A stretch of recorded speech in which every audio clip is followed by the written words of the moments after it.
கர்த்தர் நல்லவர். ஆமென்.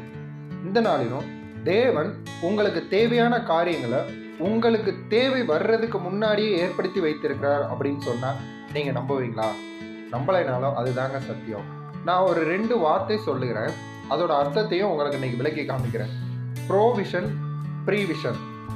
அதாவது ப்ரோவிஷன் அப்படின்னா என்ன? தேவன் உங்களுக்காக காரியங்களை தேவன் ஏற்படுத்தி வைத்திருக்கிறார். இன்னொன்று ப்ரீவிஷன். அப்படி ஏற்படுத்தி வைத்திருக்கிற காரியங்களை நீங்க முன்கூட்டியே பாருங்க அப்படிங்கிறது தான். இதுதான் விசுவாசம் அப்படிங்கிறதையும் வேதத்துல சொல்லி இருக்குது. ஆதியாகமம் 22வது அதிகாரத்துல இங்க ஆபிரகாமுக்கு குழந்தை இல்லை, குழந்தைக்காக தேவன் கிட்ட வந்து ஜெபம் செய்றார். அப்ப ஆபிரகாம் தங்கி இருந்த கூடாரத்துல இருந்து வெளியில கூட்டிட்டு வந்து வானத்தின் நட்சத்திரங்களை காட்டுறார், பூமியின் மணலை காமிக்கிறார். இவ்வனமாய் உன் சந்ததி ஆசீர்வதிக்கப்பட்டிருக்கும் அப்படின்னு. அதாவது இங்க ஆபிரகாமுக்கு குழந்தை இல்லைங்கிறது தேவனுக்கும் தெரியும்.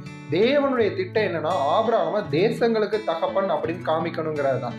இதை ஆபிரகாம் அப்படியே விசுவாசித்தார். அதாவது ப்ரோவிஷன், தேவன் ஏற்படுத்தின காரியத்தை குழந்தை இல்லாத அந்த நேரத்திலேயே ஆபிரகாம் அதை விசுவாசித்தார். சரிங்க, இது அன்னைக்கு தேவன் இருந்தார், ஆபிரகாம் வந்தார், பிராக்டிக்கலா செஞ்சு காமிச்சாங்க. இன்னைக்கு என் வாழ்க்கையிலும் குறைவுகள் இருக்கு, கஷ்டங்கள் இருக்கு, இதை நான் எப்படி பார்க்கிறது அப்படின்னு கேட்குறீங்களா?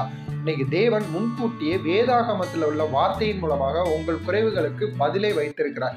இதுதான் ப்ரோவிஷன். இப்ப இந்த காரியங்கள் என் வாழ்க்கையில நடக்கும் அப்படின்னு நீங்க விசுவாசிங்க. அதாவது இது ப்ரீவிஷன். இப்படி நீங்க விசுவாசிக்கும் பொழுது அந்த காரியம் உங்க வாழ்க்கையில நிறைவேறும். எப்படி ஆபிரகாம் தேசங்களுக்கு தகப்பன் ஆனான் அப்படிங்கிற மாதிரி உங்களுடைய குறைவுகள் மாறும்.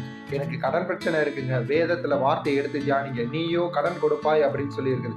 எனக்கு குழந்தையே இல்லைங்க அப்படின்னா மலடியை சந்தோஷமான பிள்ளை தாழ்ச்சி ஆக்குபவர் அப்படின்னு சொல்லி இருக்குது. எனக்கு வருமானமே இல்லைங்க, என் தொழில் டவுனா இருக்கு அப்படின்னு நினைக்கிறீங்களா? உன் கையின் பிரயாசத்தை சாப்பிடுவாய், உனக்கு பாக்கியமும் நன்மையும் உண்டாயிருக்கும் அப்படின்னு சொல்லி இருக்கு. இப்படி வேதத்துல உங்க வாழ்க்கைக்கு தேவையான எல்லா காரியங்களும் ப்ரோவிஷனா ஏற்படுத்தப்பட்டு இருக்குது.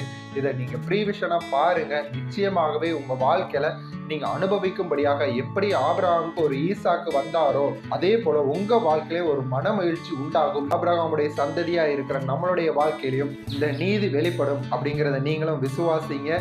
கர்த்தர் உங்களை ஆசீர்வதிப்பாராக. ஆமென்.